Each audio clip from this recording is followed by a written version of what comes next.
எல்லாம் வல்ல இறைவனின் பொற்பாதங்களை மனமொழி மெய்யால் போற்றி பணிகிறேன்.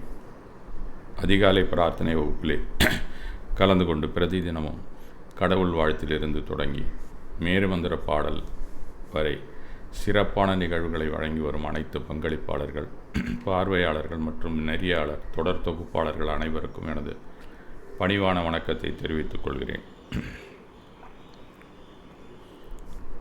இது தினமும் நான் இன்ட்ரொடக்ஷனில் சொல்லி கொண்டு தான் இருக்கிறேன். அதில் 2 சொற்களை நான் வலுவாக உபயோகிக்கிறேன் அப்படின்னு தான் சொல்லணும். ஒன்று பணிகிறேன், இன்னொன்று வணக்கம்.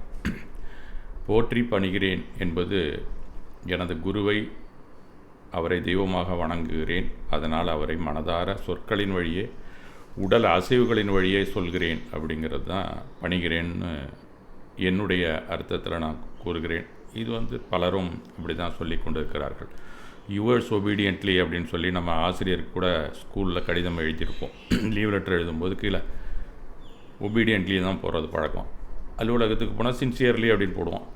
அதுக்கும் வித்தியாசம் இருக்குது. அது மாதிரி அப்படி என்றால் தாங்கள் என்னென்ன எனக்கு உபதேசித்திருக்கிறீர்களோ அதை முழுவதுமாக ஏற்றி என் வாழ்வில் நடக்கிறேன் அப்படிங்கிறதுக்கான உறுதியை தெரிவிப்பது தான் இந்த பணிகிறேன் அப்படிங்கிறது. அதைத்தான் பக்தி மார்க்கத்திலே குருவிடன் ஒரு பக்தன் குருவிடம் சரணடைவதை பணிகிறேன் என்று தெரிவிக்கிறார்கள். பகவானே, நீங்கள் உரைத்த நல்ல அறங்களை போற்றி அதன் வழியிலே கண்டிப்பாக நடக்கிறேன் என்பதற்கான ஒரு அப்ரிவேட்டட் வேர்டு தான் இந்த பணிகிறேன் அப்படிங்கிறது. சொல் சுருக்கம் என்று சொல்லலாம்.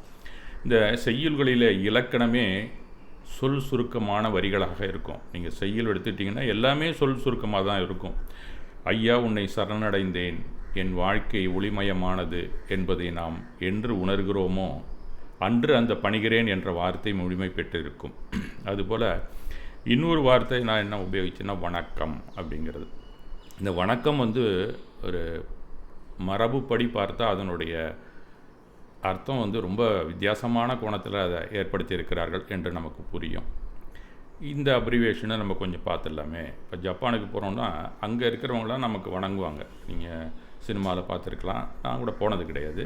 என்னுடைய உறவினர்கள் எங்கள்கிட்ட லோன் வாங்குகிற அந்த கஸ்டமர்ஸ்லாம் நம்ம போய் பார்த்து பேசிகிட்டு இருக்கும்போது கொஞ்சம் பொழுது போலன்னா அவங்கள்ட்ட வசூலுக்கு போவோம். அவங்கள்ட்ட ஜப்பானில் என்னையா பண்ண அப்படின்னு கேட்டோம்னா அவங்களாம் சொல்லுவாங்க. நம்ம இங்கே வணக்கம்னு சொல்கிறோம். அங்கே என்ன செய்வாங்கன்னா தலையை ஃபுல்லாக பெண்ட் பண்ணி குனிந்து, என்னங்க அது ஒரு சினிமாவில் கூட நீங்கள் பார்த்துருக்கலாம்.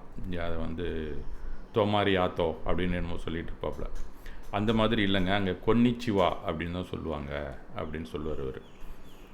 வேறு சில நண்பர்கள் போயிட்டு வந்தபோது கூட அவங்க வணக்கம் அப்படின்னு சொன்னால் அந்த ஃபுல் பெண்ட் பண்ணி சொல்லுவாங்களாம், முன்னாடி குனிஞ்சு. இப்போ நம்ம அது ரொம்ப சர்வசாதாரணமாக வணக்கத்தை அவங்க தெரிவிப்பாங்களாம்.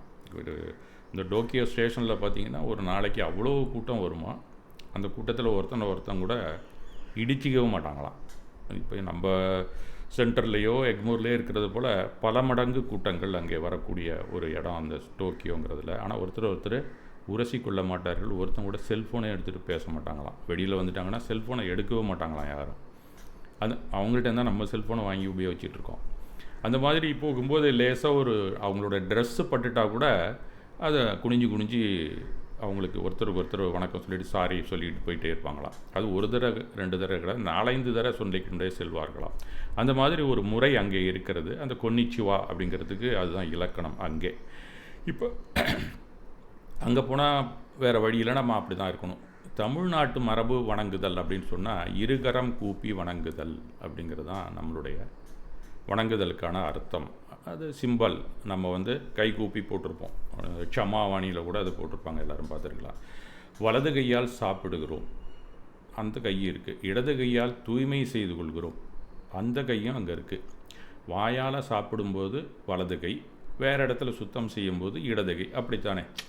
இது ஜென்ரல். நம்ம லெஃப்ட் யூஸரை விட்டுருவோம். சாதாரணமாக இப்படி தான் எல்லாருக்குமே உள்ளது. உண்பதற்கு ஒரு கையும் கழுவுவதற்கு ஒரு கையுமாக இருக்கிறது. வணக்கம் செய்யும்போது என்ன செய்கிறோம்? உண்கிற கையையும் கழுவும் கையையும் நாம் சமமாக கருதுவது போல ஒன்றிணைத்து எதிரிலே நிற்பவரை என்னை விட உயர்ந்தவரா அல்லது தாழ்ந்தவரா என்று பார்க்காமல், ஏழையா பணக்காரனா என்று ஏற்றத்தாழ்வுடன் நோக்காமல், எதிர்ப்பட்ட உங்களையும் கருதுவேன் அப்படிங்கிறது தான் அதுக்கு இலக்கணமாக. இது மரபு வழியில் நமக்கு வந்தது. இது பல நேரம் சொல்ல விட்டுடுறாங்க நமக்கு அப்படின்னு தான் நினைக்கிறேன். என்னுடைய ஆசிரியர் ஒரு முறை சொன்னார், அப்படி இல்லைன்னா நீ கும்புறதை நிறுத்திக்கடா அப்படிங்கிற என்ன. இந்த இயல்பின்படி நடத்துவேன் அப்படிங்கிறது தான் 2 கரங்களையும் கூப்பி நாம் வணங்குதல்.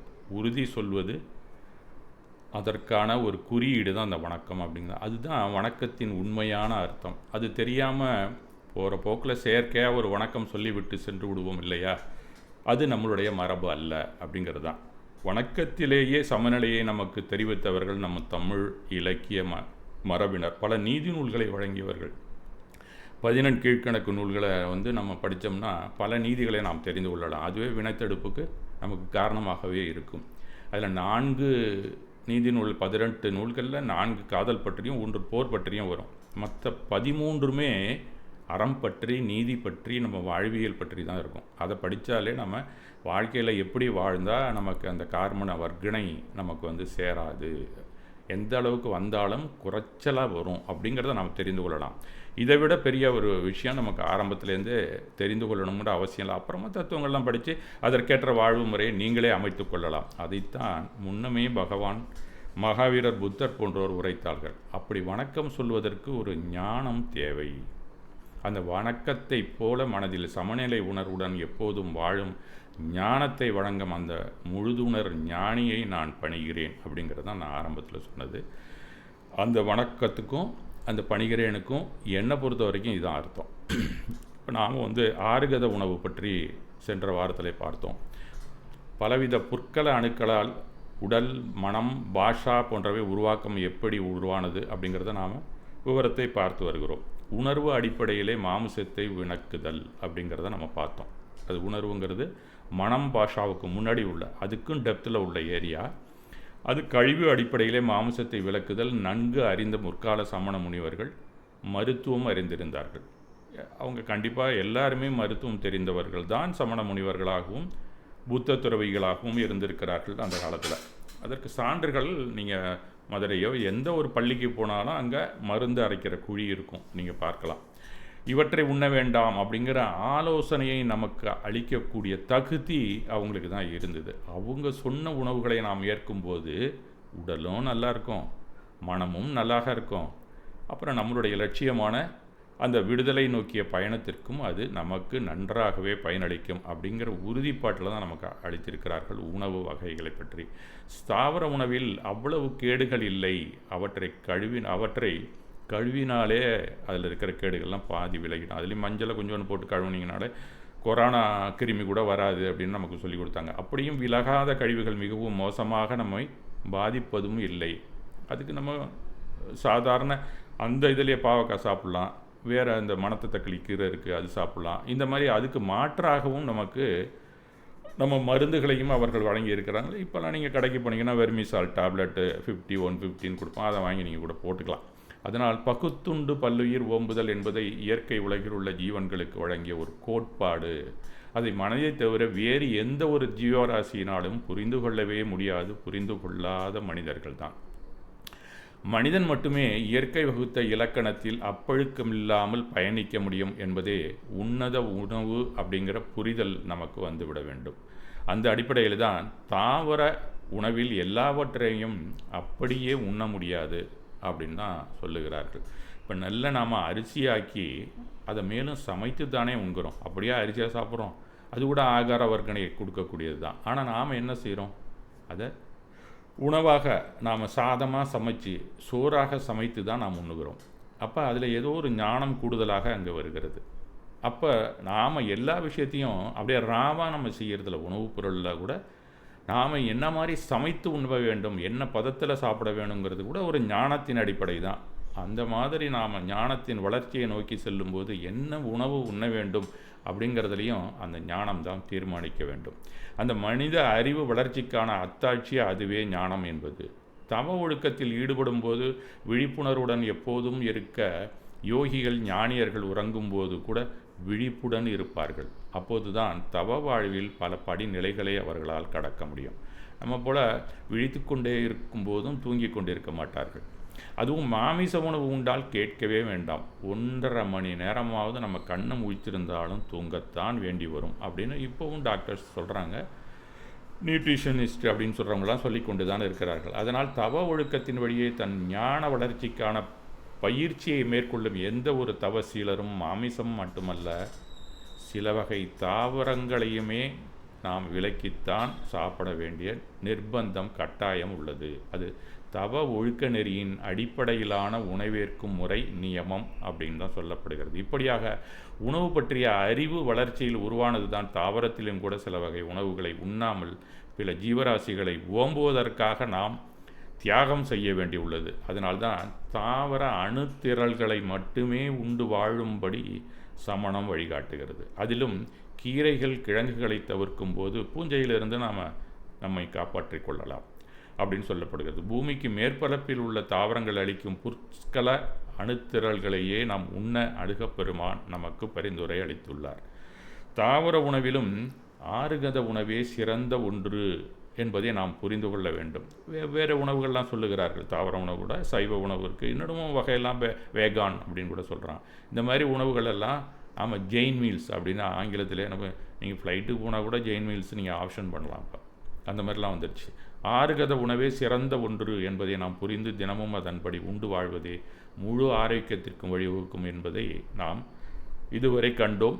அதில் இன்னும் குரலாசான் சொல்லக்கூடிய கருத்தை கூட நம்ம கேட்டோம்னா அப்படி போயிட்டே இருக்கும்.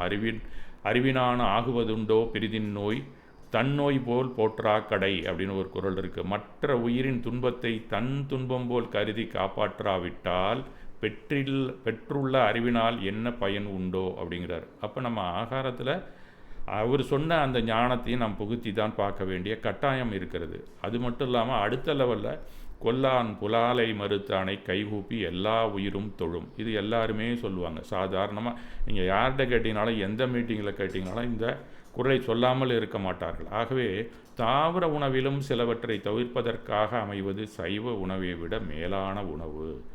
பகுத்துணுதலிலும் மேலான பிற ஜீவனுக்கான ஒப்புதலை முழுவதுமாக வெளிப்படுத்தியுள்ளார்கள் சமணர்கள். அவ்வழியில் பயணித்தால் ஆன்மாவின் 8 மூல குணம் வெளிப்பட வகை செய்யும் என்கிறார். 8 மூல குணம் அப்படின்னு சொன்னால் அது ஞான மறைப்பு இருக்கிறது நமக்கு. அந்த ஞான மறைப்பு விலக வேண்டும் என்றால் ஞானத்தோடு நாம் சில உணவுகளை தவிர்க்க வேண்டும். அவ்வளோதான். அந்த ஆகார வர்க்கனை எதில் இருக்கோ அதை நம்ம தவிர்த்துட்டோம்னா நம்மள்கிட்ட இருக்கிற அந்த ஞானவர்ணியம்ங்கிற அந்த திரை விலகும் அப்படின்னு 8 வகையான திரைகள் விலகும் அப்படின்னு தான் நமக்கு அறிவுறுத்தப்பட்டிருக்கிறது. இந்த இம்சை செய்ய விரும்பாதவன் முதல்ல செய்ய வேண்டியது மதுபானங்கள். அதை நம்ம உண்ணவே கூடாது. புலால் அதை சாப்பிடக்கூடாது. தேன் மட்டும் 5 உதும்புற பழங்களை சாப்பிடுவதை தியாகம் செய்ய வேண்டும் அப்படின்னு சொல்லப்படுகிறது. தேன்னா என்ன காரணம் அது முன்னாடியே நம்ம பார்த்துட்டோம். அந்த நெக்டர் எப்படி ஹனியாகுது அப்படிங்கிறதெல்லாம் நம்ம முன்னாடியே பார்த்தோம். அது மேலே ஆள் அரசு வசூரி அத்தி இரளி, இந்த வசூரிங்கிறது நான் இது வரைக்கும் பார்த்ததில்லை. அந்த இரளி இவற்றின் பழங்களை உண்ணாது விலக்குதல் அப்படின்னு 5 வகையான அப்போ அந்த காலத்தில் இருந்திருக்கும். அதெல்லாம் அது ஒரு வேளை இப்போ வேறு பேரில் கூட அழைப்பார்கள் என்று தான் நான் நினைக்கிறேன். அந்த மாதிரி இதெல்லாம் கூட நம்ம சாப்பிடக்கூடாது. ஆனால் இப்போ நீங்கள் ஜென்ரலாக டாக்டர்கிட்ட போனால் நமக்கு உடம்புல ரொம்ப ஆப்ரிகாட் சாப்பிடுங்க தான் சொல்கிறாங்க. அந்த அத்தி பழத்தை பதம் பண்ணி சாப்பிடுங்க அப்படின்னு சொல்கிறாங்க. ஆனால் நம்மளதில் சாப்பிட்றதில்ல. அதுக்கான காரணம் பழைய இலக்கியங்களிலே குறிப்புகள் இருக்கின்றன. இது நீதி நூலில் கூட இல்லை, அதுக்கு முன்னாடி வந்த அந்த அப்பப்பையும் பாடினது எதுலேயுமே சம்மந்தம் இல்லாத பாட்டுகள்லாம் நிறைய இருக்குது. அதில் அத்தி பழத்தை பற்றி ஒரு குறிப்பு இருக்கிறது அப்படின்னு நம்ம முன்னாடி ஒரு நாள் பார்த்தோம். சுருக்கமாக வேணால் அதை சொல்லிடுறேன். அத்தி பூவும் காயும் ஒரே மாதிரி தான் இருக்கும், ஒரு மொட்டு மாதிரி இருக்கும். அதை பார்த்திங்கன்னா காயாக பூவான்னு நீங்கள் சொல்ல முடியாது. அதுதான் பூ, அது அப்படியே காயாயிடும். அந்த ஷேப் மாறவே மாறாது. அப்போ பூ இல்லாமல் எந்த தாவரமும் காயாக ஆவதில்லை. அது பாட்டனி, அதை யாரும் மறுக்கவே முடியாது. அது அந்த காலத்திலேருந்தே இருக்கக்கூடிய ஒரு அறிவியல். அந்த மாதிரி அது பூவாக கொஞ்சம் மென்மையாக இருக்கும்போது அதில் அந்த நெக்டர் இருக்க தான் செய்யும். அதன் பிறகு காயாகும்போது தான் அதில் நெக்டர் இருக்காது, அந்த மது இருக்காது. அந்த மதுவே அருந்த அந்த வண்டு என்ன செய்யும், அந்த வாசனைக்கு உள்ளே போயிடும். உள்ளே போயிடுச்சுன்னா அது அப்படியே அங்கேயே இருக்கும்போது அந்த மது ரொம்பவும் திக்காக இருக்குமா இல்லை போதையை கொடுக்கக்கூடியதோ என்னமோ தெரில, அது அங்கேயே அங்கே அதை சாப்பிட்டுட்டு மயங்கி விழுந்து விடும். அதுக்குள்ளேயே அவ்வளோ சீக்கிரம் எழுந்திருக்க முடியாது. அது எழுந்திருக்கிறதுக்குள்ளே அந்த பூ காயாயிடும். அப்போ அதால் வெளியிலே வர முடியாது. ஆனால் உண்டை அந்த உடம்பில் இருக்கக்கூடிய அந்த தெம்புனால் அது என்ன பண்ணும், நிறையா முட்டைகளை விடும். அந்த முட்டைகள் வழியாக நிறைய புழுக்கள் வரும். புழு தான் பின்னாடி வண்டாக மாறும். இதெல்லாம் நம்ம பார்த்துருக்கோம். லார்வா அது இது பல பருவங்கள் இருக்கின்றன. அதெல்லாம் இப்படி ஜூவாலஜி ஏரியாக்குள்ளே பாட்டனி ஜூவாலஜி படித்தீங்கன்னா புரியும். அந்த மாதிரி அத்தனை புழுக்களும் ஒன்றோட ஒன்று அந்த இடித்து கொண்டு அந்த அத்திப்பழத்துக்குள்ளே தான் இருக்கும். இந்த 5 பழங்களிலுமே அப்படி தான். அதனால தான் அப்படி சொல்லியிருக்கிறாங்க. அந்த புழுக்கள்லாம் எல்லாமே வண்டாகும்போது இடமே பத்தாது, நிறைய இறந்து போகும். ஒரு வண்டு தப்பிச்சு வெளியில் வந்தால் பெருசு அப்படிங்கிறது தான் இலக்கியங்களே கூறுகின்றன. அந்த பழைய காலத்து இலக்கியம் அத்தி வண்டு அப்படின்னு ஒரு வண்டை பற்றி குறிப்பு இருக்கிறது. அதில் இப்படி தான் சொல்லப்படுகிறது. அப்போ அதனால் எத்தனை ஜீவராசிகள் அதில் இறந்து அதோட கேர் கேசஸ், அதனுடைய சவம் தான் அதில் இருக்குது அப்படிங்கிறத நாம் தெரிந்து கொள்ளலாம். அதனால் நாம் அதை சாப்பிடுவதில்லை. அப்படிங்கிறதுனால தான் கல், தேன், புலால் அதோட இந்த ஐவகை அந்த உதும்புற பழங்களையும் உண்ணக்கூடாது அப்படிங்கிறது மாதிரி நமக்கு எடுத்து கூறுகிறார்கள். அதனால தான் நமக்கு அந்த 8 மூலகுணங்கள் வெளியே நமக்கு வெளிப்படும் அப்படிங்கிற உண்மையை எடுத்து கூறுகிறார்கள். எனவே உடல் ரீதியாக அனைத்து உண்ணியாக இருந்தாலும் தானும் வாழ்ந்து பிற ஜீவனும் வாழவிடும் அடிப்படையில் மாமிச உணவை தவிர்த்து தாவர உணவை பிரதானமாக ஏற்று அதிலும் சிலவற்றை தவிர்த்து உண்டு வாழ்வதே மனிதனின் பண்பான செயலாகும். அவ்வுணவையே இக்கால இலக்கியங்கள் ஆறுகத உணவு என்று உரைக்கின்றன. ஆறுகத மதம், ஆறுகத உணவு, இதெல்லாம் சிலப்பதிகாரத்திலே இருக்குது. அவ்வுணவே உன்னத உணவு, அதுவே அனைவருக்கும் ஆரோக்கியத்தை அளிக்க வல்லது என்ற உத்தரவாதத்தில் தனக்குள் அடக்கியது. இது உணவின் வழியே வினைத்தடுப்பிற்கான விளக்கம். இப்போ நாம் 5 வகையான வர்க்கணையை முதல்ல பார்த்தோம். அதில் ஆகார வர்க்கணையில் எதுலேருந்து நமக்கு கிடைக்கிறதோ, எந்த தாவரத்துலேருந்து கிடைக்கிறதோ அந்த மட்டுமே நம்ம சாப்பிடணும். அந்த ஆகார வர்க்கணையை ஏற்றுக்கொள்ள வேண்டும் அப்படிங்கிற ஞானம் நமக்கு தேவை. அந்த ஞானம் என்ன சொல்லுது அப்படின்னு சொன்னால், நீ ஆகாரம் உண்ணும்போது கூட கார்மண வர்க்கணை சேர்ந்து உள்ளே போகும். ஆகாரத்தின் வழியில் உடலே கிரகிக்கும். அந்த கார்மண வர்க்கம் உள்ளே போகக்கூடாது அப்படிங்கிறத கண்டுபிடித்து உண்மையை தெரிவித்தவர்கள் தான் ஞானியர்கள். அதற்காக எந்த உணவு சாப்பிடும்போது அது உள்ளே போகுது அப்படிங்கிற நுணுக்கமான செய்தியையும் நமக்கு வழங்கியிருக்கிறார்கள். அதை நாம் புரிந்து கொள்ளலாம். இதெல்லாம் கற்பனையில் தான் நீங்கள் புரிஞ்சிக்க முடியும். நம்பிக்கை இருந்தால்தான் அதன் வழியிலே நாம் செல்ல முடியும். இதெல்லாம் கேள்வி கேட்டோம்னா அந்தளவுக்கு அறிவியல் ஞானம் நமக்கு இல்லைன்னு தான் அர்த்தம். ஆக ஆகார வர்க்கணையில் எதை உண்ண வேண்டும் என்பதில் கவனம் செலுத்தினால் தீய உணர்வுகள் வெளியே வராது. அதனால் கார்மண வர்க்கணைகள் உள்ளே சென்று படிவது குறையும்.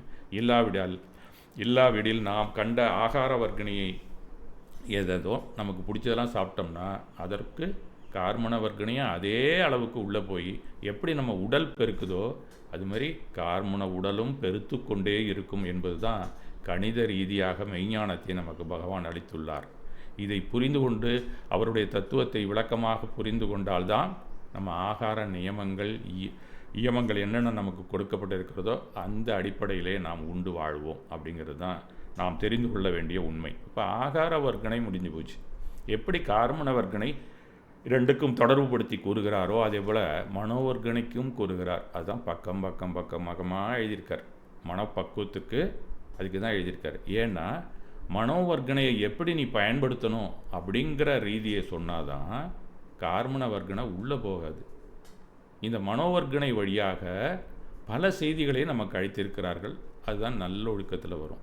இப்போ உணவுக்கு அடுத்தது நீங்கள் பார்த்தீங்கன்னா எப்படி பிஹேவியர் வரணும் நமக்கு அன்றாட வாழ்க்கையிலே அப்படிங்கிறத பல கோணத்தில் பக்கமாக ஒவ்வொரு புக்கிலையும் கொடுத்துருக்கிறதுலாம் அந்த மனோவர்க்கணையை நாம் எப்படி பயன்படுத்துகிறோமோ அப்போ தான் நமக்கு கார்மண வர்க்கணை தொடர்பு இல்லாமல் உள்ளே வராமல் நீ தடுக்க முடியுங்கிறது தான். அது அடுத்த லெவலுக்கு போனீங்கன்னா பாஷா வர்க்கணை.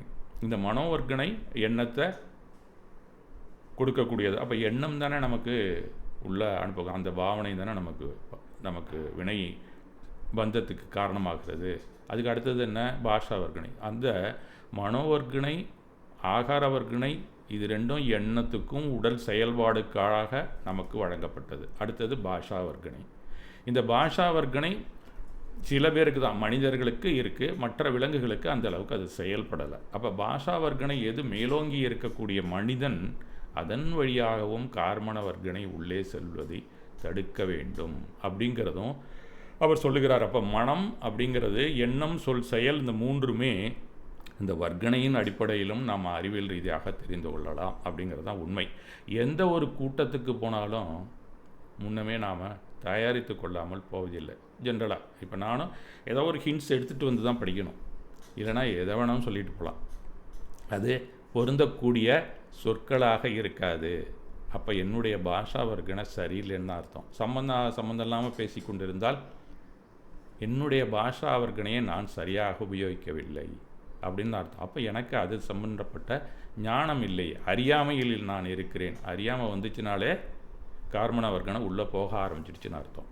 என்னை உங்களுக்கு அறிமுகப்படுத்து கொள்வது நான் சில நாட்களாக வினை பற்றி பேசி கொண்டிருக்கிறேன். அதனால் இந்த கர்வமான நான் தலை தூக்கினால் நீங்கள் யாருமே என் உரையை கேட்க மாட்டீர்கள் என்ற பயம் என்னிடம் உள்ளது. இதற்கு காரணம் கார்மண வர்க்கணையாகத்தான் இருக்க வேண்டும். அதை புரிஞ்சுக்கணும். நாம் எதை வேணாலும் சொல்லிட்டு போகக்கூடாது. நீ இதை சாப்பிட்லாம், அதை சாப்பிட்லாம், அதுவும் பொது வெளியில் எதை வேணாலும் பேசி கொண்டு செல்லலாம் அப்படின்லாம் நம்ம பேசணும்னா அதன் வழியாகவும் நமக்கு உள்ளே போவோம். அப்போ நமக்கு எது தூக்கலாக இருக்குது? ஆணவம் தூக்கலாக ஆகிடுச்சுன்னா அது அந்த நான் அப்படிங்கிறதுல ஆணவம் படிந்திருக்கிறது. அப்போ தானாகவே நாம் வினைபந்தத்துக்கு ஆளாவோம் அப்படிங்கிறது தான் குறிப்பு இந்த இடத்துல. ஆக கர்வமான நான் தலை தூக்கும் வரை நீ பேசிக்கொண்டு இரு, அந்த பயம் போய்விட்டால் பேச்சை நிறுத்திவிடு அப்படின்னு தான் ஆசிரியர்கள் சொல்லுவாங்க. நீங்கள் எப்பயுமே அந்த கர்வமான நாள் அப்படிங்கிறது தலை தூக்கிக்கிட்டே இருக்குன்னு சொன்னால் நீ கொஞ்சம் கொஞ்சமாக பேச்சை குறைச்சிக்கிட்டே வந்துடு. அது இருக்கக்கூடாது ஒன்றுகிட்ட அப்படிங்கிறது தான் எல்லா குருக்களும் கூறுகிறார்கள். ஆமாங்க, அவர் சொன்னது அப்படித்தான். அவரை பின்பற்றித்தான் அத்தனை பேரும் இன்றைக்கு உபதேச மொழிகளை வழங்கி கொண்டிருக்கிறார்கள் அப்படிங்கிறது தான் உண்மை. பேச முடியாத ஒரு சமயத்திலே எனக்கு பயம் இல்லை அப்படின்னு சொன்னால் சரியாக பேசிவிட வேண்டும் என்கிற பயம் கண்டிப்பாக எல்லாருக்குமே இருக்கும். என்னை நம்பி சிலர் தன்னுடைய நேரத்தை எனக்கு உள்ளாக அடித்துள்ளார்களே, அதை சரியாக பயனுள்ளதாக நான் பயன்படுத்தி கொள்ள வேண்டும் அப்படிங்கிற ஒரு பயம் இருந்ததுன்னா ஒழுங்காக பேசுவோம். நம்ம பயம் என்னுடன் பிறந்த ஒன்று தான், எல்லாருக்குமே அது பொதுவானது தான். ஆனால் அதை அறவழியில் பயன்படுத்தி கொண்டிருக்கிறேன், என்னை மீறி எந்த ஒரு தவறும் ஏற்பட்டு விடக்கூடாது அப்படிங்கிற ஒரு பயம் நமக்கு மிக மிக அவசியம். அந்த அறக்கடப்பாடு நம்மிடம் எல்லோரிடமும் இருக்க வேண்டிய ஒன்று. இது பயம் என்று கூட முடியாது, அது ஒரு ஆப்ளிகேஷன், ஒரு டியூட்டி நமக்கு. ஆனால் அது பயமாக இருந்தாலும் அந்த உணர்வை நாம் ஏற்றுக்கொள்ளத்தான் வேண்டும். இது போன்ற தவறை நான் என் வாழ்வில் இழைக்கக்கூடாது என்ற ஞானம் எனக்கு கற்பிக்கப்பட்டுள்ளது. இதெல்லாமே அந்த பாஷா வர்க்கணையை சரி செய்வது தான். அதனால் அப்படி என்னை மாற்றிக்கொண்டு வாழ்கிறேன். அதனால் அந்த பயத்திற்கு காரணம் இதுதான் வினைத்துடைப்பிற்கான ஒழுக்கமாக நான் கருதுகிறேன். நான் படித்து புரிந்து கொண்ட பிறகு எனக்குள் நானே ஆராய்ந்து உருவாக்கி கொண்ட வினைத்தடுப்பு ஒழுக்கம் இவை என்றும் சொல்லலாம். இது போன்ற ஒவ்வொரு விஷயத்திலுமே நாம் வழி தவறி போகாமல் இருக்க வேண்டும் என்ற பயம் எல்லோருக்குமே அவசியம்தான். அதைத்தான் பகவான் விழிப்புணர்வாக வழங்கியுள்ளார். அந்த பயம் இருந்தால் தான் அந்த விழிப்புணர்வு வரும். இந்த பயம் நம்ம பிறவியிலேயே உள்ளது. பய உணர்வு தான் சந்தேகத்தை கொடுக்கக்கூடியது. ஆனால் இந்த இடத்துல இந்த பயங்கிறது விழிப்புணர்வை கொடுக்கக்கூடியது. எப்படி மாறாக அதை ஞானமாக மாற்றுகிறார் அப்படிங்கிற வித்தையை நாம் தெரிந்து கொள்ள வேண்டும். அந்த கவனம்தான் நல் தியானமாக, அதாவது விழிப்புணர்வுடன் கவனித்து எண்ணம் ஆராய்ந்து கொண்டிருக்கும் தியானமாக நான் கருதுகிறேன். இது போன்ற சில வகை வினை தடுப்பு முறைகளும் எவருமே இக்காலத்துக்கேற்ற வகையில் ஒழுக்கத்தை சீரமைத்து கொண்டு வாழ்வை கடத்தியும் செல்லலாம். பழைய வினைத்தடுப்பு முறைகளை இக்காலத்தில் முழுவதுமாக கடைபிடிக்க முடியவில்லை என்று கருதி அதை விட்டு விலகிவிட வேண்டிய அவசியமும் இல்லை. இக்கால சூழத்திற்கேற்ற நல்ல பல ஒழுக்கங்களை நாம் தீய உணர்வுகள் வெளிப்படாமல் தவறி வெளிப்பட்டால் அதை எப்படி மடைமாற்றி நல்லொழுக்கத்திற்கு பயன்படுத்தலாம் என்று ஆராய்ந்து அறிந்து நாமே கூட கடைபிடிக்கலாம் அப்படிங்கிறது தான் என்னுடைய தனிப்பட்ட கருத்து. அனுபவம் நமக்கு எவ்வளதோ இருக்கிறது, அது புதிய நல்லொழுக்கங்களை உருவாக்க வழிகாட்டும் அப்படிங்கிறதும் ஒரு நிச்சயமான உண்மைதான். நாம் பழைய காலத்தில் இருக்கிறது முடியலைங்க, சிலது இப்போ தொடர்பு இல்லாமல் இருக்குது, இப்போ கடைபிடிக்க முடியல, அந்த மாதிரி ஒரு சூழ்நிலை வந்து விட்டதுன்னா இந்த காலத்திற்கு ஏற்ற அளவில் நமக்கு அதை சரி செய்து கொண்டு இப்போ இருக்க மாதிரி நம்ம டெய்லர்டு மேக் அப்படின்னு சொல்லுவோம். அந்த மாதிரி வாழ்க்கையை நீங்கள் அமைத்து கொள்ளலாம். அது உங்களுக்கு தெரியலனா அந்த தியாகிகள்கிட்ட தான் நம்ம போகணும். அதை இந்த காலத்துக்கு ஏற்ற வகையில் என்ன கூறுகிறார்களோ அந்த முனிவர்கள், தவசீலர்கள், அவர்கள் உங்களுக்கு நீங்கள் கேள்வி கேட்டீங்கனால உங்களுக்கு தகுந்த இப்போதைய கலாச்சாரத்துக்கு ஒத்து வரக்கூடிய சில ஒழுக்கங்களை உங்களுக்கு வழங்குவார்கள்.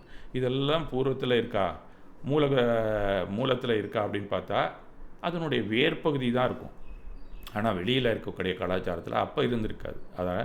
அதனால் இந்த டெய்லர் மேடெல்லாம் நீங்கள் அப்பப்போ செய்து கொள்ள வேண்டியது தான். அப்போது ஒரு மகாவீரர் திருப்பி வருவாரான்னு நம்ம பார்த்து கொண்டு இருக்க வேண்டிய அவசியம் இல்லை. அதனால் அந்த பழசையும் விடாமல் பிடித்து கொண்டு இருக்க வேண்டிய அவசியமும் இல்லை. அப்படி இல்லைன்னா சமண மதம் அப்படிங்கிற ஏரியா வளர்ச்சி அடையாது. சமண தத்துவம் வளர்ந்திருக்கும், சமண மதம் வளர்ச்சி அடைந்திருக்காது. இது ரெண்டுக்கும் வித்தியாசம் இருக்குது.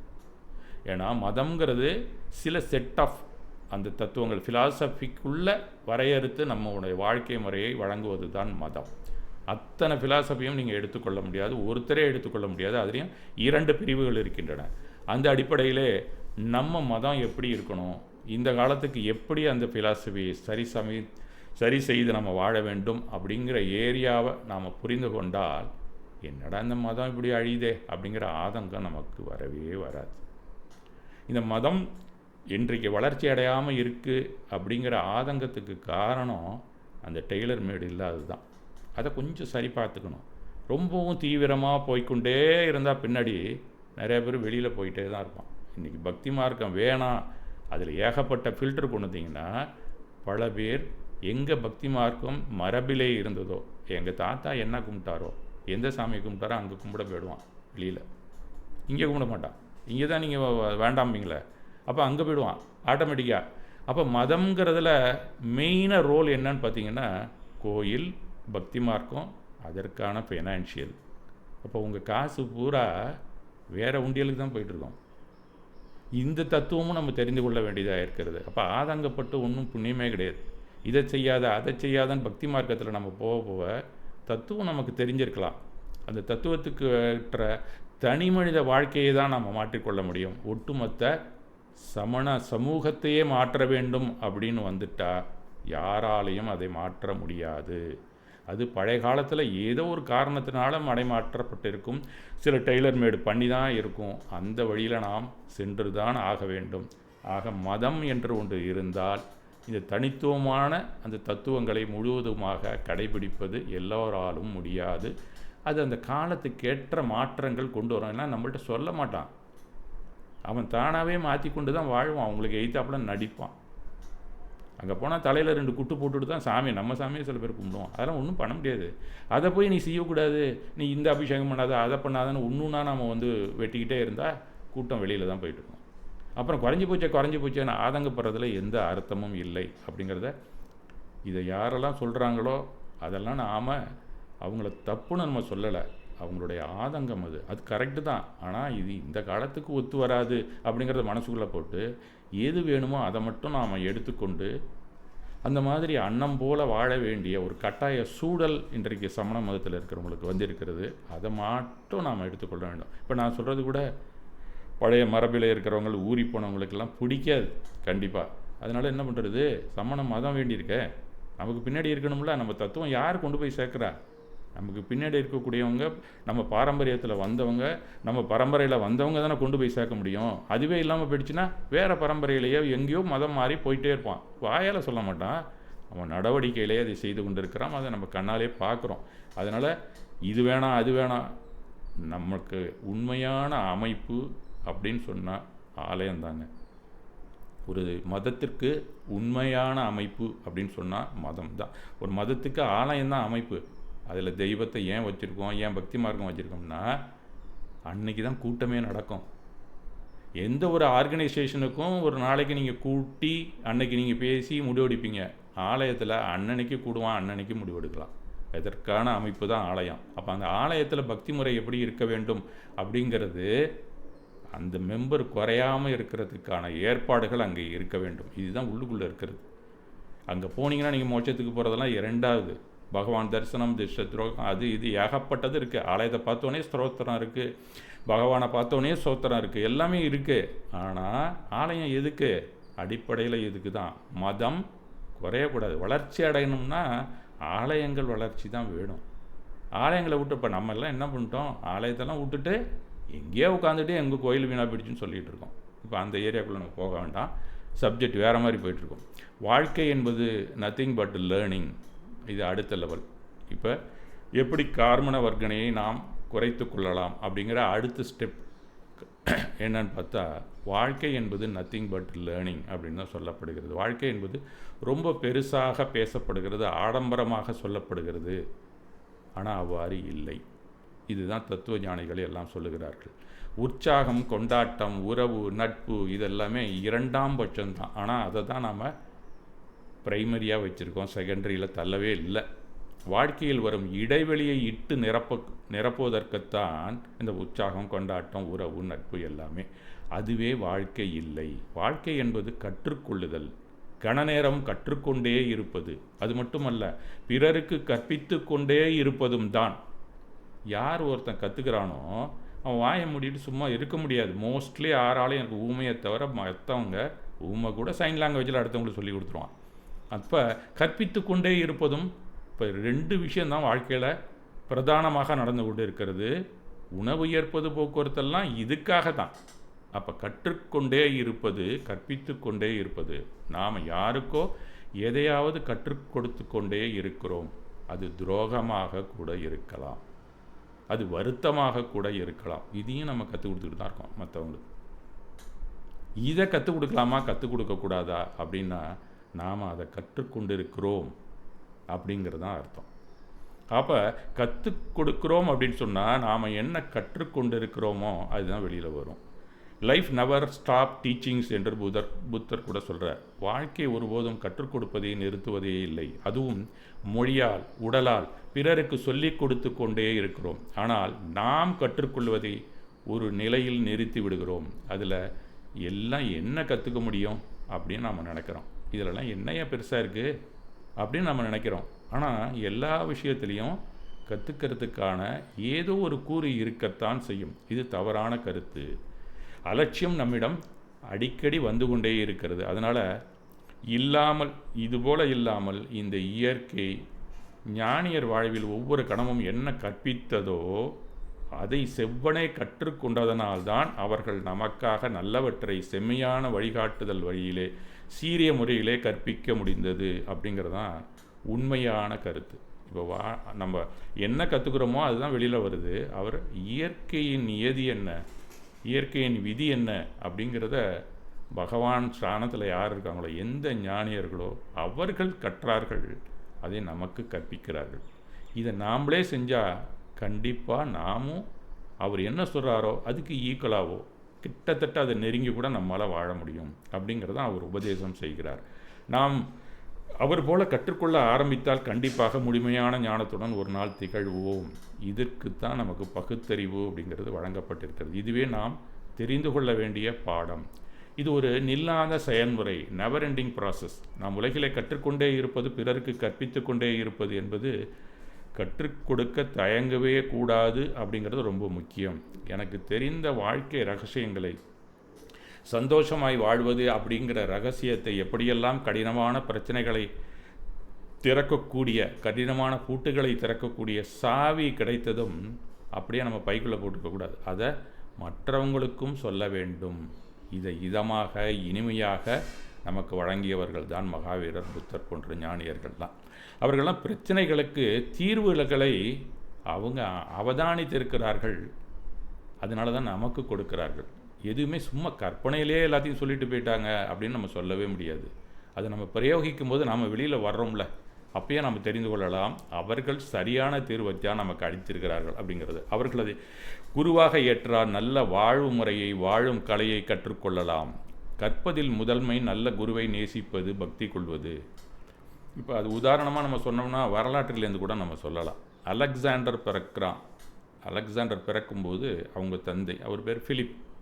அந்த பிலிப் என்ன பண்ணுறாரு, குடிமக்களுக்கு நிறைய பொன்னியும் பொருளையும் வாரி கொடுக்கான், எல்லாருக்கும் கொடுத்துக்கிட்டு இருக்கான். அமைச்சர்களெல்லாம் கூப்பிட்டு அவங்கெல்லாம் எல்லோரும் வாங்கிட்டு போகும்போது சொல்கிறான், அரசே என்ன உங்களுக்கு ஆண் குழந்தை பிறந்த மகிழ்ச்சி உலகாங்கிதத்தில் நீங்கள் இருக்கிறீங்க, அதனால் நீங்கள் எல்லாருக்கும் பொன்னியும் மணியும் வாழி வழங்கி கொண்டு இருக்கிறீர்கள் அப்படின்னு சொல்கிறான். அவர் சிரிச்சுக்கிட்டு அவனுக்கு கொடுக்குறாரு. இப்படி வர்ற ஒவ்வொரு அமைச்சர்களும் தளபதிகள்லாம் எல்லாரும் சொல்லிக்கொண்டே இருக்கிறார்கள். அப்போ எல்லாரையும் நிற்கும்போது சொல்கிறார், கடைசியில் நீங்கள் நினைக்கிறது ஒரு வகையில் ஏற்றுக்கொள்ளலாம், ஆனால் அப்படி இல்லை அப்படின்ட்டு அவர். அப்படின்னா என்னங்க காரணம் அப்படின்னு கேட்குறான். தற்போதைய நாட்டில் வாழ்ந்து கொண்டு இருக்கும் அரிஸ்டாட்டிலின் அப்படின்னு ஒரு பெரிய தத்துவ மேதை இங்கே இருக்கிறார். அவரிடம் என் மகன் படிக்கப் போகிறானே, இப்போது பிறந்திருக்கிறானே, அவன் அவரிடம்தான் படிப்பான் அப்படிங்கிற நம்பிக்கையில் நான் இன்றைக்கு மகிழ்ச்சியோடு இருக்கிறேன். அதனால தான் இன்றைக்கி எல்லாருக்குமே பொன்னும் பொருளையும் வழங்குகிறேன் அப்படிங்கிறது அந்த பிலிப் சொன்ன வாசகங்கள். கண்டிப்பாக என் நாடு எனக்கு பிறகும் நல்லதொரு வளர்ச்சியை நோக்கித்தான் செல்லும் என்ற நம்பிக்கை எனக்குள் பிறந்துள்ளது. எனக்கு அப்புறம் எப்படி இருக்கும் இந்த நாடுன்னு ஒரு பயம் இருந்துச்சு. அரிஸ்டாட்டில்கிட்ட படிக்கிறதுக்கு என் பையன் ஒருத்தன் பிறந்துட்டாங்க அப்படின்னு சொல்கிறான். அதற்கான மகிழ்ச்சியில் தான் நான் பொன்னை வாரி இறைக்கிறேன் என்றானாம். அரிஸ்டாட்டில்ங்கிறது யாருன்னு கேட்டிங்கன்னா, பிளாட்டோவோட சீடர். அரிஸ்டாட்டிலின் குரு பிளாட்டோ, பிளாட்டோவின் குரு சாக்ரட்டிஸ். இப்படி வழி வழியாக வந்தக்கூடிய தத்துவ மேதைகள் அவங்கெல்லாம். அவரை குருவாக ஏற்றவன் கண்டிப்பாக நல்லதொரு பாதையில் நடப்பான் என்ற நம்பிக்கை அந்த பிலிப் அப்படிங்கிற மாமன்னனுக்கு வந்தது அப்படின்னு தான் சொல்லப்படுகிறது. இது வரலாற்று உண்மை. யாரை குருவாக நீ ஏற்றுக்கொண்டு கற்கிறாயோ உன் வாழ்க்கை சுபிட்சமாக இருக்கும் அப்படிங்கிறது தான். ஒரு நாடே நன்றாக இருக்கும்னு ஒரு அரசன் அன்றைக்கு கருதி இருக்கிறான். அதேபோல் ராமாயணத்தில் பார்த்திங்கன்னா சுந்தரகாண்டம் அப்படிங்கிற ஒரு பகுதி, அந்த காண்டத்திலே நம்ம எல்லாருமே பார்த்துருக்கலாம், படிச்சிருக்கலாம். ராமன் சீதையை மணந்து கொண்ட ஒரு நிகழ்வை குறிப்பிடக்கூடிய ஒரு அந்த செய்யுள் கூட்டம், அந்த ஒரு சாப்டர் அது. அண்ணலும் நோக்கினான் அவனும் நோக்கினான், அதை முற்றித்து வர அந்த முனிவனும் நோக்கினான். இது எல்லா இடத்துலையும் பேசக்கூடியதான். அதன் பின் அவன் ஜனகனிடம் இருந்த இந்திர தனுசை நான் ஏற்றி ஓடித்தான், அதான கதையில் வருது. அதனால் சீதையை மணந்தான், அதோடு நம்ம விட்டுறோம். ஆனால் இடையிலே ஒரு சம்பவம் நிகழ்ந்துள்ளது ராமாயணத்தில். அதை ரொம்ப பேர் படிக்கிறதுல தெரியாது ரொம்ப பேருக்கு. ராம வில்ல உடைச்சோன்னே ஜனகனுக்கு மகனம் மகிழவில்லை. ஏன் அப்படின்னு சொன்னால், அவனுக்கு ராமனின் தந்தை எண்ணிலடங்கா மனைவியர்களோடு வாழ்கிறானே அப்படிங்கிற ஒரு பயம் வந்துருச்சு. இவன் எப்படி இருப்பானோ, ஏன்னா அந்த ராமனுடைய தந்தையோட ரேஷன் கார்டு எடுத்திங்கன்னா அதில் மனைவியர்கள் பேரே எழுத முடியாது, அத்தனை பேர் வந்திருக்கான் அந்த காலத்தில். அந்த மாதிரி வாழ்ந்த ஒரு அத்தனை மனைவியோடு வாழ்ந்தவனுக்கு ஃபுல்லாக இவன் எப்படி என் பொண்ணை வச்சுப்பானோன்னு அந்த மாமனார் கஷ்டப்பட்டிருக்கான் அந்த சீனில். அவனை திருமணம் செய்து கொண்டு தன் மகள் எப்படியெல்லாம் கஷ்டப்படுவாளோ என்று மனம் கலங்கி மறுக்கிறான். கொடுக்கலாமா வேண்டாமா, வேறு ஏதாவது கொடுத்து அவனை கயட்டி விட்டுருமா அப்படிங்கிற சிந்தனை வந்துருச்சு. இதை விஸ்வாமித்திரர் அப்படியே அவதி ஞானத்தில் பார்க்குற மாதிரி பார்த்துட்டார். அவருக்கு தெரிஞ்சு போச்சு. விஸ்வாமித்திரர் தான் அழைச்சிட்டு போயிருக்கார் ராமன் அங்கே அந்த இடத்துல, அந்த சுந்தரகாண்டத்தில். அப்போ மன்னா, ராமன் தசரதனன் மகன்தான், அதை நினச்சி தானே நீங்கள் கவலைப்படுற, நாளைக்கு எப்படி இருக்குமோன்னு. அந்த ஐயம் உனக்கு தேவையில்லை. ஏனென்றால் இந்த ராமன் வசிஷ்டரின் சீடன், அதை நீ மறந்துடாத. என்னோட சீடன் கூட இல்லாமல் வசிஷ்டரின் சீடன். அதனால் நீ அவனுக்கு உனது மகளை மனம் முடிக்கலாம், தைரியமாக கல்யாணத்தை பண்ணு அப்படின்னு ஒரு கேரண்டி அங்கே இந்த இடத்துல கொடுக்குறார் விஸ்வாமித்திரர். அப்படின்னு என்ன அர்த்தம்? யாருடைய குரு எந்த மாணவன் ஏற்றுக்கொண்டானோ அவனுடைய வாழ்க்கை பின்னால் அப்படி தான் இருக்கும். யாருக்கு பிறக்கிறானோ அதன்படி வாழ்க்கை இருக்கும் அப்படிங்கிற முக்கியத்துவத்தை விட, யாரை நாம் தொடர்கிறோமோ, யார் சொன்ன ஞானத்தை நாம் பகிர்கிறோமோ, நாம் பருகுகிறோமோ அதைத்தான் பகிர்வோம் அப்படிங்கிற உண்மையை நாம் தெரிந்து கொள்ள வேண்டும். அவர் அளித்த வாக்கை ஜனகனும் சீதையை மனமுடித்து கொடுக்கிறான் தான் காவியம் நமக்கு எடுத்து கூறுகிறது. அதனால் ஒரு நல்ல குரு இருந்தால் மட்டுமே நாம் வாழும் கலை கற்க முடியும். இல்லையேல் அவமதிப்பான கீழான குணங்களுடன் வாழ்ந்து பல துன்பங்களையும் துயரங்களையும் சந்திக்க வேண்டியது தான். அப்படி தசரதன் கடன்பட்ட நெஞ்சம் போல் கலங்கினானோ, அவனது பல மனைவியரில் ஒருத்தி தானே இதை செஞ்சா, அந்த வாக்கா வாங்கிட்டு. அதனால தான் அவன் கடன்பட்ட நெஞ்சார் போல் கலங்கினான் அப்படின்னு அந்த பாட்டிலே வரும். அந்த அரிஸ்டாட்டிலின் மாணவனான அந்த அலெக்சாண்டர் என்ன பண்ணான், அந்த அரிஸ்டாட்டில் மாணவங்கிறத கடைசியில் நிரூபிக்கிறான். அவன் எப்படின்னு கேட்டிங்கன்னா, அலெக்சாண்டர் 29 வயசு, அவனுக்கு காய்ச்சல் வந்துருச்சு. அந்த காய்ச்சல்லேருந்து அவன் மீள முடியாது, செத்து போகிறோன்னு அவன் தெரிஞ்சு போச்சு. 29 வயசுக்குள்ளேயே அன்றைக்கு உலக வரைபடத்தில் என்ன இருந்ததோ, வேர்ல்டு ஜியாகிரபின்னு ஒரு படம் இருக்கும்ல, அத்தனை நாட்டையும் வென்றவன் அவன் 29 வயசில். அப்போனா அவன் எவ்வளோ பெரிய வீரன் அப்படிங்கிறது மாதிரி ஒரு சரித்திரத்தில் எழுதியிருக்கிறாங்க. அது அவனுடைய அறம், அவர்கிட்ட படித்த அந்த கடப்பாடு விழித்தெழுகிறது. அப்போ தான் அவன் என்ன சொல்கிறான், நான் இறந்த பின், அவன் எல்லாரையும் கூப்பிட்றான், அமைச்சர் தளபதி எல்லாரையும் கூப்பிட்டு, நான் இறந்த பின் 2 கைகளையும் எனது சவப்பெட்டிக்கு வெளியே தொங்குமாறு செய்து விடுங்கள். ஏன்னா சவப்பெட்டி இந்த கஃபினில் வச்சு தான் கொண்டு போய் புதைப்பாங்க அந்த நாட்டெல்லாம். அது மாதிரி இருக்கும்போது என்னுடைய கைகள் 2ஐயும் வெளியில் இருக்கிறது மாதிரி நீங்கள் தொங்க விடுற மாதிரி அந்த கஃபினுக்கு வெளியில் வச்சிருங்க. அந்த சவப்பெட்டியை அரசாங்க மருத்துவர்களே தூக்கி செல்ல வேண்டும் அப்படின்னு அடுத்த ஆர்டர். யாருமே ஒன்றும் சொல்ல முடியாது. அவர் அதுவும் வாக்குமூலம் மாதிரி கொடுத்து ஒரு ஆர்டரை போட்டிருக்கான். அவன் கல்லறைக்கு போகும் வழியெல்லாம் என்னுடைய கஜானாவில் இருக்கும் பொன்னையும் மணிகளையும் வாரி இறைத்து கொண்டே செல்ல வேண்டும் என்று கட்டளை பிறப்பித்திருக்கிறான். அது அலெக்சாண்டர் தன்னுடைய இறுதி மூச்சு நெருங்கும் போது அப்படின்னு தான் அவருடைய சரித்திரத்திலே குறிப்பு இருக்கிறது. அது பிறகு இதுக்கு காரணம் கேட்குறாங்க எல்லோரும். எல்லாம் நீங்கள் சொன்னதான நாங்கள் கேட்க தான் போகிறோம். எதுக்காக இந்த மாதிரி ஒரு கஸ்டம்ஸ் நீங்கள் கொடுக்குறீங்க, இந்த மாதிரி நாங்கள் செய்யணுங்கிறது எதுக்காக நீங்கள் தெரிவிக்கிறீங்கள் அப்படிங்கிறது. பிறக்கும் போதே கையை மூடிக்கொண்டு பிறந்த நான் முதுமை அடைந்து பூமியை விட்டு போகும்போது கையை விரித்துத்தான் செல்ல வேண்டும். இது ஜென்ரல் ரூல் எல்லாருக்குமே. அவங்க பிறக்கும்போது கையை பிடிச்சிக்கிட்டு தான் இருக்கும் குழந்தையெல்லாம். போகும்போது எல்லாமே தளர்வடைஞ்சிடும், ஒன்றுமே இருக்காது கையில். அது மாதிரி தான் நானும் பிறந்திருக்கேன். இடையில் சம்பாதித்த எதையும் நான் கொண்டு செல்ல விரும்பவில்லை. என் நாட்டு மக்களுக்கு இதை நான் தெரிவிக்க விரும்புகிறேன் அப்படிங்கிறது தான் முதல்.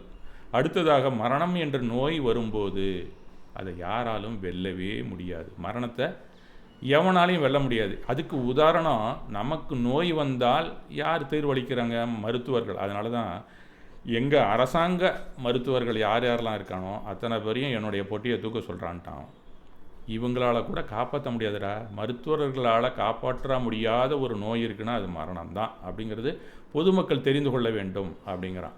மேலும் நான் சம்பாதித்தது அத்தனையும் மக்களுக்கு பயன்படவே அப்படிங்கிறதையும் நான் உணர்ந்து என்னுடைய பொண்ணு மணி தங்கம் என்னென்ன இருக்கோ அத்தனையும் போகிற வழியிலெல்லாம் போட்டுக்கிட்டே போப்பா அப்படின்னு சொல்லிட்டான். இந்த மாதிரி ஒரு முறையை அவன் அப்போது கடைசியில் எழுதுறான்னு சொன்னால் அவனுக்கு நிலையாமை சிந்தனை அப்படிங்கிறது உள்ளுக்குள்ளே விழித்தெழுந்திருக்கிறது. இதை போதித்தவர் அரிஸ்டாட்டில். அப்போது ஒரு நல்ல ஞானியிடம் கற்றவன் என்றைக்காவது ஒரு நாள் இல்லை ஆரம்பத்திலேருந்தோ அந்த கற்றதை பிறருக்கு கற்பித்து விட்டுத்தான் செல்வான். எதை நாம் லேர்ன் பண்ணுறோமோ அதைத்தான் நம்ம வெளியே சொல்லி கொண்டிருப்போம். ஆக சரியான தவறில்லாத எந்த ஒரு விஷயத்தையும் நாம் கற்க வேண்டும், அதைத்தான் பிறருக்கு போதிக்க வேண்டும் அப்படிங்கிறது தான் சரியான ஞானம். அதுதான் நல் ஞானம். இந்த ஞானத்தை கற்றுக்கொண்டது அவனுடைய குருவான அரிஸ்டாட்டிலிடம் அப்படிங்கிறது தான் அவனுடைய வரலாறில் குறிப்பு இருக்கிறது. அதன் வழியிலே நாம் எதை கற்றுக்கணுமோ அதை கற்றுக்கணும், மற்றவர்களுக்கு அதை தெரிவிக்க வேண்டும் அப்படிங்கிறது தான் இன்றைய உரையோட நோக்கம். அடுத்தது நம்ம போனோம்னா எதையும் ஒப்பிடுதல் கூடாது. இதுவும் வினைத்தடுப்பில் வரக்கூடியது தான். அதை அடுத்த வகுப்பில் நாம் பார்ப்போம். இன்றைக்கு இந்த உரையை முடித்துக்கொள்கிறேன். அடுத்ததாக